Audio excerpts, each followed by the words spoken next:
আমাদের অবস্থান খুবই সুস্পষ্ট। এই নির্বাচনে সুস্পষ্টভাবে ফলাফলে কারচুপি হয়েছে। ভোট সুষ্ঠু একটা পর্যায় পর্যন্ত সুষ্ঠুভাবে হয়েছিল, আমরা সেটাকে স্বাগত জানিয়েছিলাম।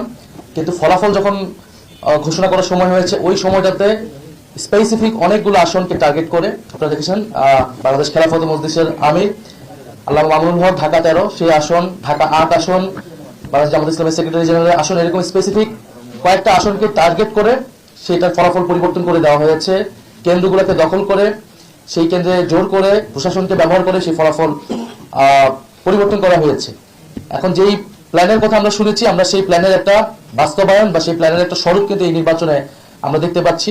এবং এই ধরনের ফলাফল কারচুপি করে যারা পুরোনো আমলে আওয়ামী লীগ যেইভাবে নির্বাচন করেছে, সেই ধরনের প্রচেষ্টা আমরা যাদের ভিতরে দেখতে পাচ্ছি, তারা কিভাবে রাষ্ট্র পরিচালনা করবে, কিরকম দেশ পরিচালনা করবে, সেটা নিয়ে জনগণের মধ্যে প্রশ্ন এসেছে। এবং নির্বাচনের পরদিনই যারা তাদের প্রতিদ্বন্দ্বীদের উপরে হামলা, সারা দেশে নির্বিচারে বাড়ি ঘরে হামলা, আগুন লাগানো, হুমকি এবং এলাকা ছাড়া করতেছে, তাদের কাছে এই দেশের জনগণ, এই দেশের মানুষ কিভাবে নিরাপদ থাকবে সেটা নিয়ে প্রশ্ন এসেছে। এবং সেটার জন্য আমরা 11 দল কিন্তু ঐক্যবদ্ধ হয়েছি।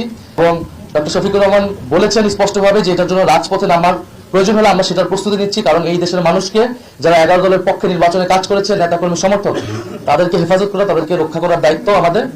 আরেকটি কথা আমি বলতে চাই, আমরা জনগণকে অভিবাদন জানাই যে জনগণ এত প্রতিকূলতার মধ্যেও 11 দলের পক্ষে ভোট দিয়েছেন, 11 দলের পক্ষে বিজয়ী হয়েছেন। অনেকেই অনেক কারচুপি করে তাদের বিজয়